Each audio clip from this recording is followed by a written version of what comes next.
To have Johann Reißer with us today. He will present his work. His talk is entitled Shells and Loops on Human and More Than Human Architecture. I would like firstly to introduce him. Dr. Johann Reißer was born 1979 in Regensburg. He is an author, theater maker and lecturer and lives in Berlin. He studied literature and philosophy in Regensburg and Berlin and completed his doctorate at the Graduiertenkolleg Lebensform und Lebenswissen in Frankfurt-Oder, Potsdam and New York on archaeology and sampling in German poetry after 1960. He published poetry, prose and intermedia works since 2004. Since 2009 he has been working with performance groups and has staged his own pieces on theaters and at festivals in German and English-speaking countries. Most recently, Wüste, Regen, Fluten, eine klimatische Performance. He has received various awards, including the Berliner Senatsstipendium for his novel Pulver. The lyrical graphic volume geHäuse, 12 Schleifen zwischen Zellen und Clouds, created with Ursula Seeger, was published by Berlin-based VV Verlag in September 2024. So we are really happy to have you with us today, and we are looking forward to your presentation. Thank you very much for having the possibility to be here and for taking part in this wonderful exhibition. And yeah. Okay, I will start my presentation with a few short statements. Our world, I think, is a world of shells. Every creature on Earth is producing some kind of shells, separating an interior from an exterior. An interior with special conditions adjusted to the needs of the creature. So with every shell or every building, a creature produces, a reality arises. The book geHäuse, 12 Schleifen zwischen Zellen und Clouds, Ursula Seeger and I produced together over the last about 5 years, is a meditation on the nature of human buildings and its relations to non-human buildings. It reflects interplays and analogies between human and non-human architecture. You see here the cover of the book.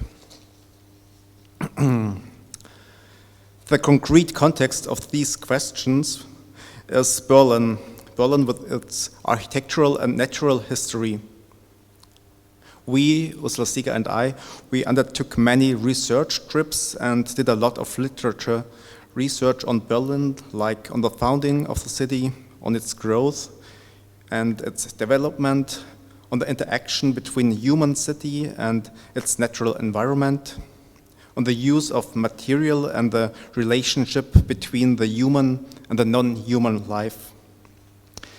We researched on the construction of buildings, on the usage and the mining of natural materials, on processes of transformation and the future of architecture, or possible futures of architecture.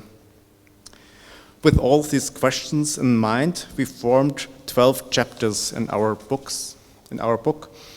You see them here, the table of content. And we gave these chapters double titles and can refer both to human and non-human architecture. There are titles like Zellenkerne, so cells, cores, Verbände Matten, fusions, mats, Skelette Gerüste, skeletons, frames, Übergänge Schleifen, conversions loops, or Blasen Wolken, bubbles clouds. For research on this book project, we read books of biology, geology, ecology, architecture, history, and urbanism, but we did this in the knowledge that in the Anthropocene, also these science have to be scrutinized. And as they also have in some parts established our bad relationship to and our hegemony over nature.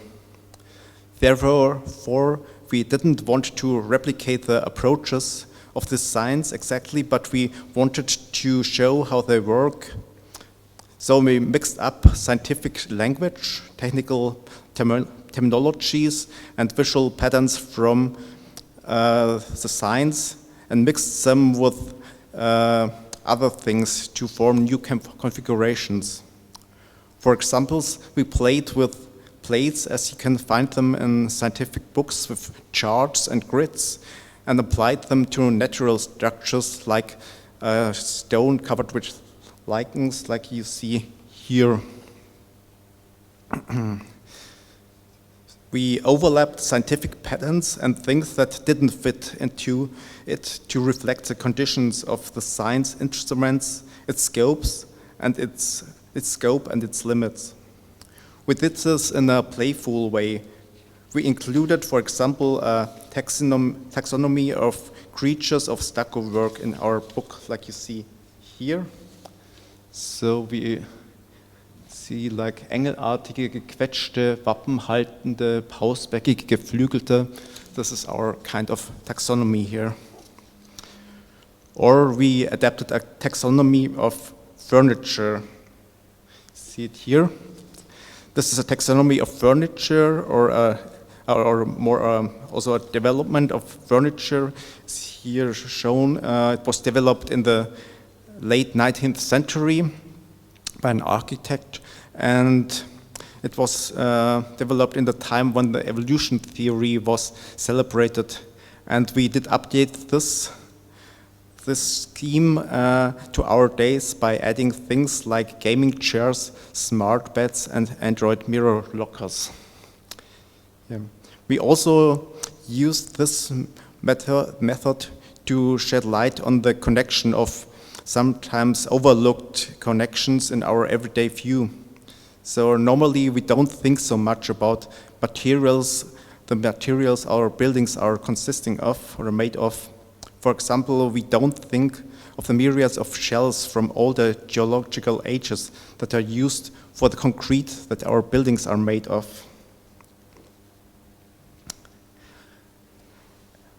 But we also mixed different languages and terminologies with poetic means to create new perspectives. I give you one first example from the poem Benennungen, Teilungen. See here. Unsere Häuser wachsen aus einem Keim, aus einem Anlass, aus übersättigter Lösung, wachsen durch Teilung, wachsen fraktal, exponentiell, wachsen entlang eines Gitters nach Plan. Wir nennen sie Hamsterhütten, Hundeburgen, Baumschlösser, Buschkolonien, Perückenblöcke, Austernester.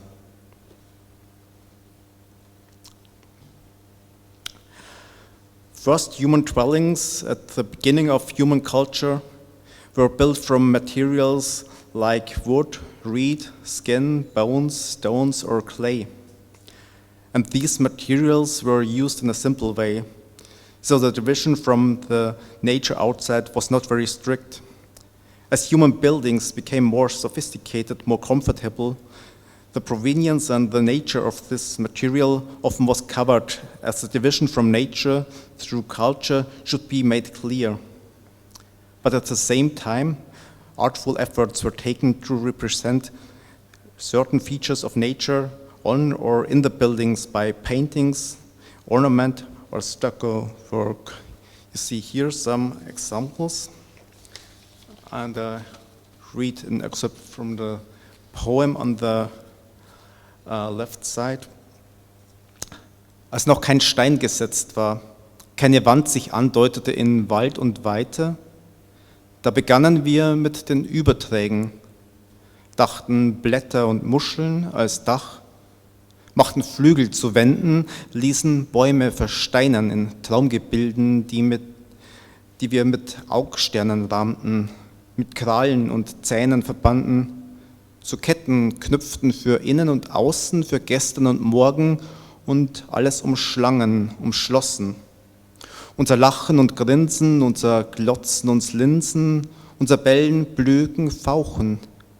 Alles musste uns deuten, zu uns sprechen, musste uns begleiten, beschauen, errechnen, bis unser Haus überschwappte, See und Wüste wurde, überfloss in Wolken, Nebel, Spiegelflächen. This kind of entanglement of exclusion and inclusion of nature, of divining and augmenting the human reality in buildings became even more complex when the technical and industrial evolution enabled the production of big windows, big mirrors and plate glass. Just think of mirror cabinets, then enlarge the room and bring the garden inside of the building. Think of orangeries, augmenting local gardens with Mediterranean vegetation, extending the interior with an idealized garden.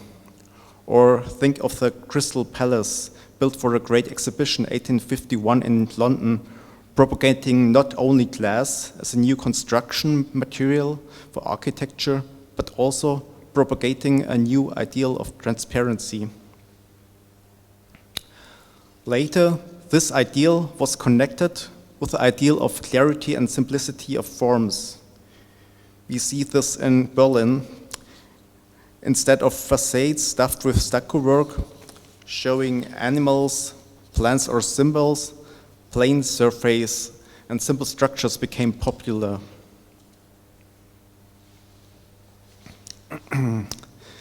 Simplicity and clarity was a distinctive and controversial feature of avant-garde first, but in the course of the 20th century, it became mainstream. And I think also it became mainstream for practical reasons, as it is just cheaper and easier to build simple forms with plain surface. But one thing sometimes not seen here is while all the buildings with their natural construction material and irregular surface gave many non-human creatures a habitat, plain facades don't do this. And especially glass facades are problematic as they are a kind of gigantic mirror. They double the sky and the trees, they augment the landscapes. And they do this not just for us, but also for other animals. Glass facades or big glass windows mislead especially birds to fly into them, as they think the sky continues there. In Germany, about 100 and 115 million birds every year die through the collision with glass.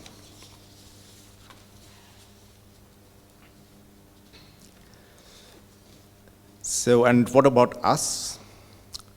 I think in some way we are a little bit in a similar situation. I think that also we are fooled by gigantic buildings, not so much by their exterior, but more by their interior, when there are artificial worlds created inside by the means of architecture in concert with modern technology and media. Think of gigantic shopping malls, or theme parks, airports, or multimedia concert halls, which provide us with countless stimuli of all kinds.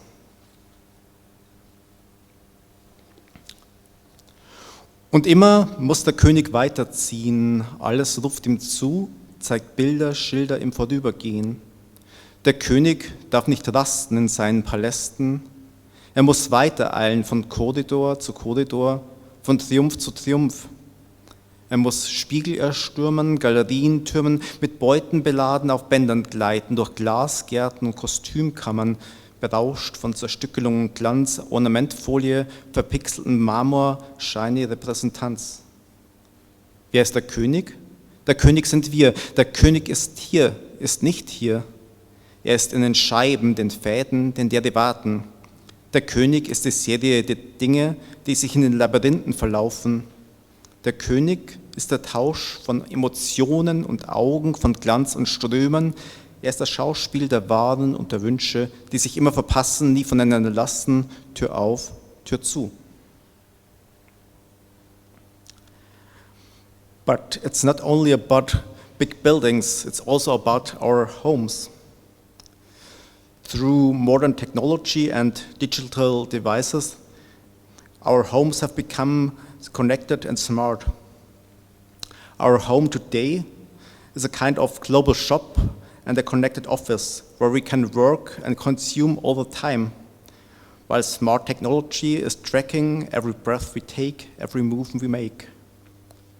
Digital devices lead us in worlds of consume, distraction, and gaming, in consensual hallucinations where we slide through augmented realities, augmented virtualities, virtual environments, mixed realities produced by mechanisms hardly any of us really understands, chained by technology like the prisoners in Plato's cave.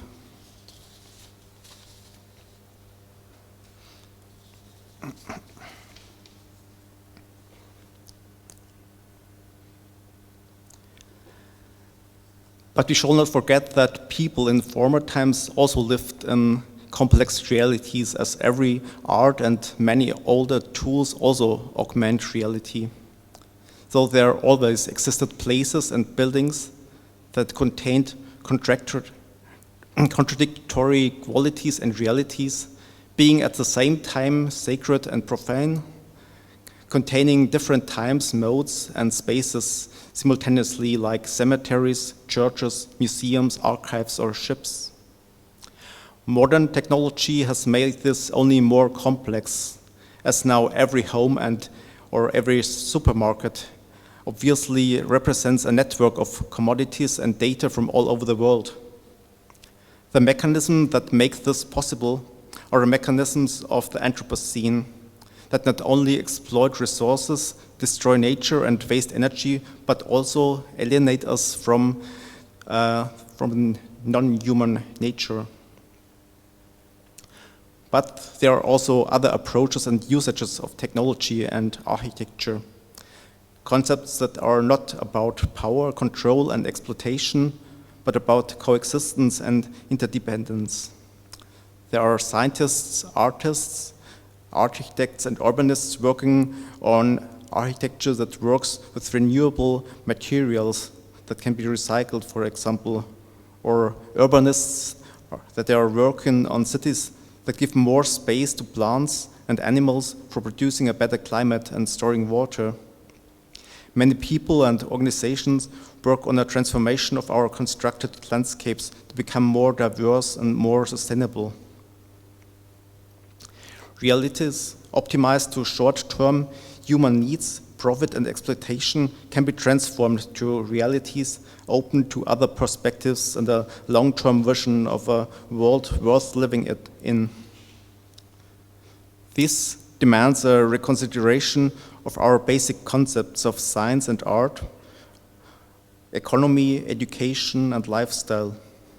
It demands to question categories and practices, routines and narrations, goals and artistic forms. Our book, geHäuse, is an attempt in this direction, showing entanglements, ambivalences, and possibilities.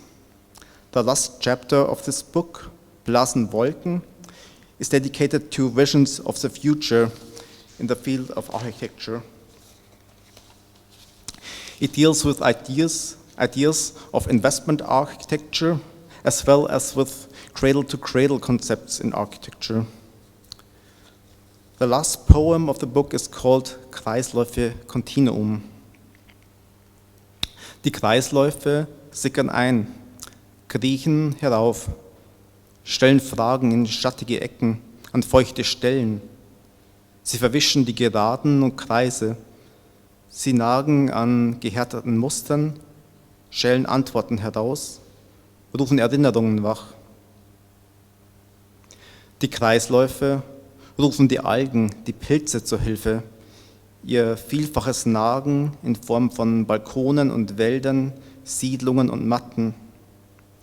Die Kreisläufe bitten um Unterwanderung, bitten die Geflechte im Untergrund um Durchdringung.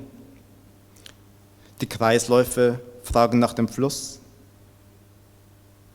Fern vom Meer muss die Luft sich neuen Ideen anschließen, müssen alle imprägnierten Echos verlangsamt verhallen. Fern vom Meer muss alles zirpen und flattern zwischen Sirenengeheul mit Milliarden Saaten darauf warten, aufzugehen. Im Chor. Thank you.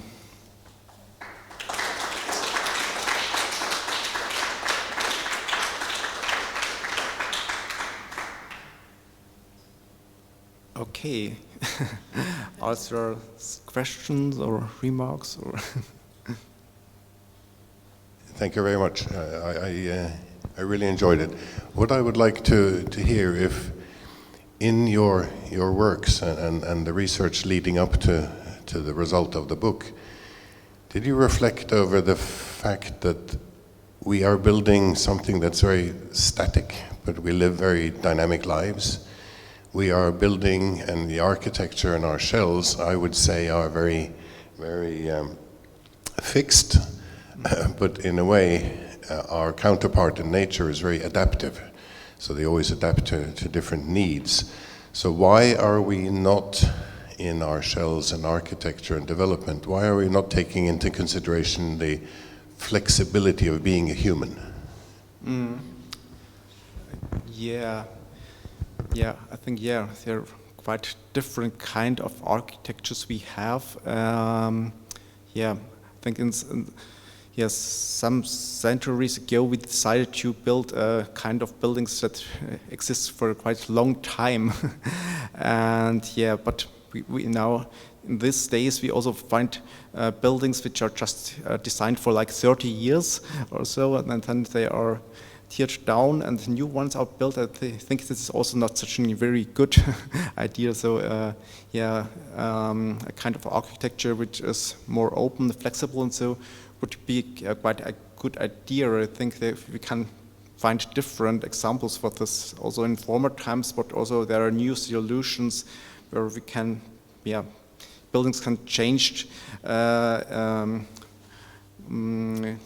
easier or so, and easier be recycled, and so it's a big question, and there are a lot of solutions or ideas on this topic, but I think it's really a big question, so it's not so easy to give a clear answer or one answer on this, but it's a good point, I think.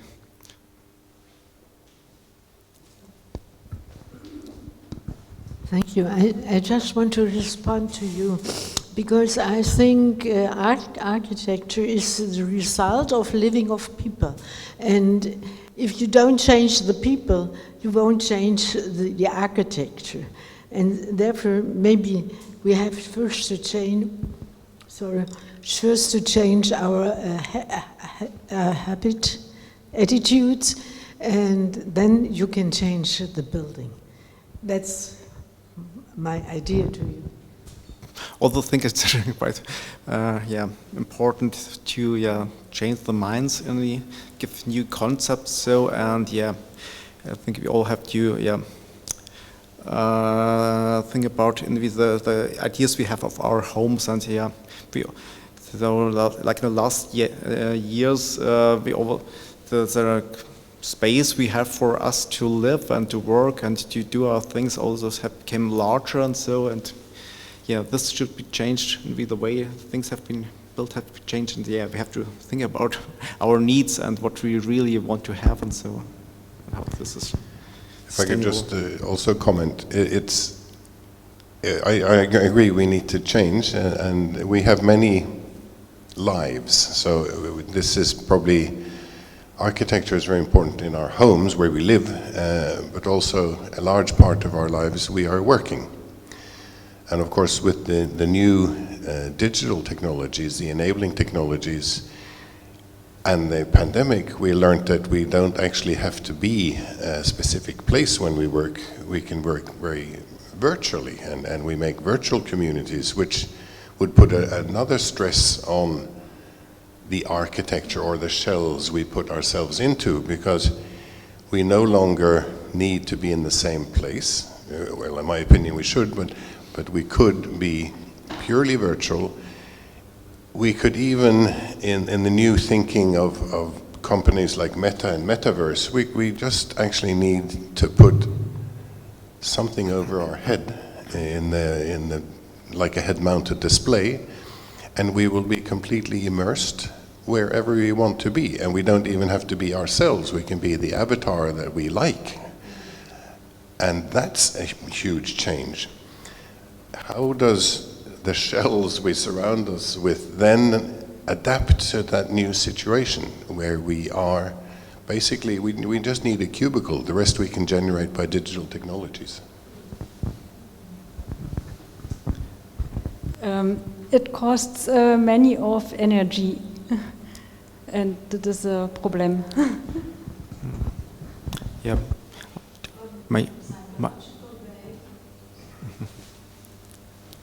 On a psychological way, I think you should have the opportunity to get the people feeling safe, and the shell is kind of a symbol of safeness. And if you don't have the safeness, you can't change. So, well, I think this is the contradiction. Yeah, also some words perhaps for me to this question. I think, yes, it's with the new digital technology, it's really good for some things in the working world, for we don't have to fly to other countries for conferences, and we don't have to always get here and there only for do our work. I think this is really good. But I think it's there's also a danger for this technology is somehow also taking us away from the others, or from sometimes the real world, or from the material world. And my partner Ursula Seeger, with whom we're doing this project and making this book, she's working also with children and schools, and they are now doing a project on nature somehow, and there are some kids who just would all the time do some digital things, programming new games and so, and doing some digital stuff, and she always wants to take them to the nature, so, and it's not so easy to bring this together. So I think if you're too much stuck to this digital technology, it also can take you away, but I think it's also a good possibility to avoid much of energy and so, Yeah. I'm not sure if I understand you well in your question.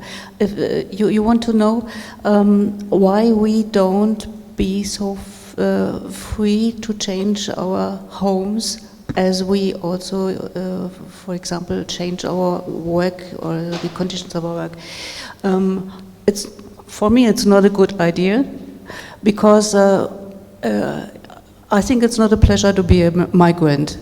So it would be a life for migration if we have to pass the countries to live here and there and over there, and to follow the work or the possibilities to work.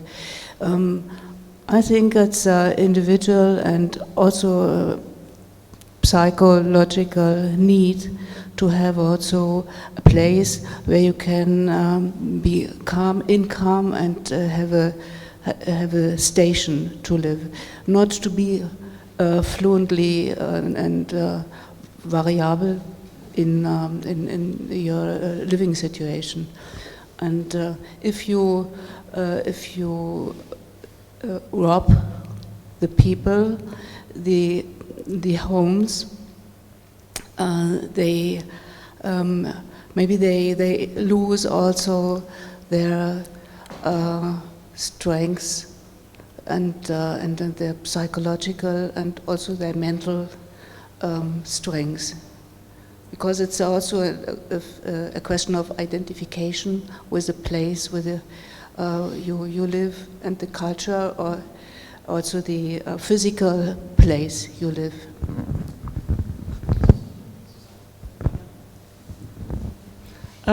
I would like to change the subject a little bit and ask you about the creative process you've gone through the last years. I like this book very much, so thank you for it, first of all. And I'm amazed by this work you have done, building analogies between human body architecture, human buildings, and nature architecture. So like this, and both in words and in pictures. I have two questions. One is, can you say which way did you go? Was it rather from looking at human things and finding analogies to nature, or looking at nature and finding analogies in human things? Maybe you can reflect upon that a bit. And the second question would be, why did you focus on Berlin? Because if I look at this on the bottom right, this spheric structure, there are architectural buildings. I'm not well in architectural history, but there have been experiments in spheric buildings, and but you didn't choose them, did you? Because they are not in Berlin. Yeah, thank you. So first for the first question, just for to tell you, so the starting point for this book and for this research project, it was in Ursula Seeger and I, we were in Rüdersdorf near Berlin. That is a very big area where for like, I think starting from the 13th century, chalk, so like stones first were taken off, and then now it's for it's taken for making concrete. So here you see old like factory for making concrete from the 19th century, and it's really very huge. This area is like, I think like 4 kilometers long and like 500 meters in the broad, and it goes very deep and so. And there's a lot of and what really was fascinating us here, there you can see really that all these small shells and snails and so all these shells from the ancient times you find here, you can find them still in some of them, and they are then transformed into concrete and are this building material. And this was the starting point, and then we did a lot of research. This was also the time of lockdowns. We did a lot of trips through Berlin and look at different things that interest us. We did look at the concrete buildings, but we did go outside of Berlin to look at sites like this, or sites where there are brick stones were made and so, and different places. And we, sometimes we looked first from a human side and then from a natural and differently. And it was like this that Ursula, she's more interested in the nature and biology side. I'm more interested in the human and cultural side and so on. This came together in different modes. So it was like this, and then for the second question, no, sorry. The second question, focus on Berlin, exactly. Focus on Berlin, it was just like, we thought, first it was really from this concrete research, but we thought also it would be good to have a concrete place, because we wanted somehow to tell a story of development. And we thought it's good to have a place where we can show how it developed. And of course, every city has its own story, but we just wanted to start like, this is the beginning of Berlin, so it's a small, it's almost like was 2 parts. And then we wanted to start from these small points and showing how it has become bigger, and what kind of processes came, and how different materials were used, and we wanted to just tell a story somehow, and therefore we focused on this one place. Yeah.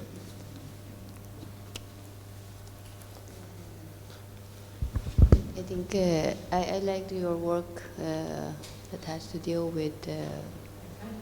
Sorry. Okay. Yeah, I like this work that you look at the shell, and then the historical and the combination between the old and the new. I think it has something to do with combining old and new. You know, as an architect, I don't know, or as a designer, it is important to think about how we are evolving as human beings. Like we no longer treat space as for safety. We are going beyond everything. For example, in Trondheim, we have this big park where kids. It's like a park, like troll, like Andrew. How do you call that park where there's a troll? Yeah, the trolls, yeah. The park is no longer like an ordinary park, but they put a huge troll on that, and that troll can become alive. The only thing you need is a small headset, or what do you call this, glasses, or like a iPad, these tablets, and everything becomes alive. And what I can see is that in the future, everything will be augmented. It will be this future. This is expected, like our mobile phones will no longer, is already part of our lives, is an extension. And augmented reality is going to become an extension. So with this blending of the old and the new, what do you foresee in the future? As a researcher of this, you have a huge research. Yeah. What do you see it will be in the future? Yeah, thank you.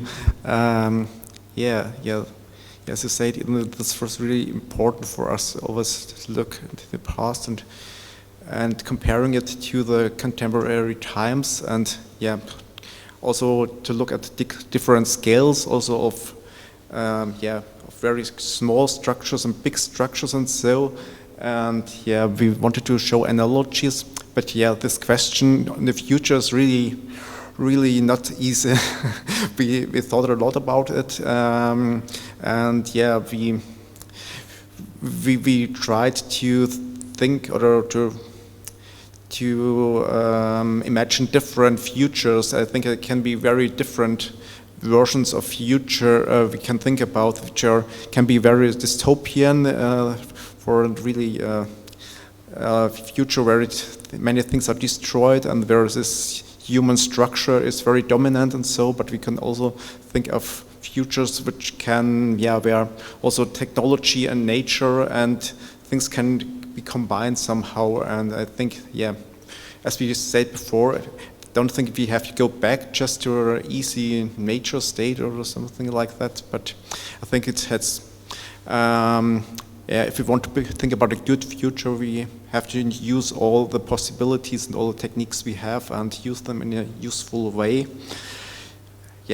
What it will look like, we have to see. I hope we will have good future, but we know as today just there was this, we heard about this decision of the Trump administration.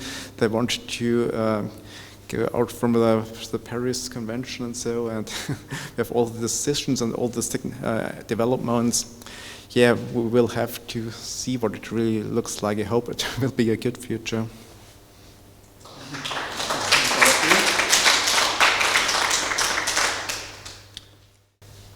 So Johann, thank you very much for your marvelous book presentation. We really enjoyed it. We have several copies here, so feel free to get one.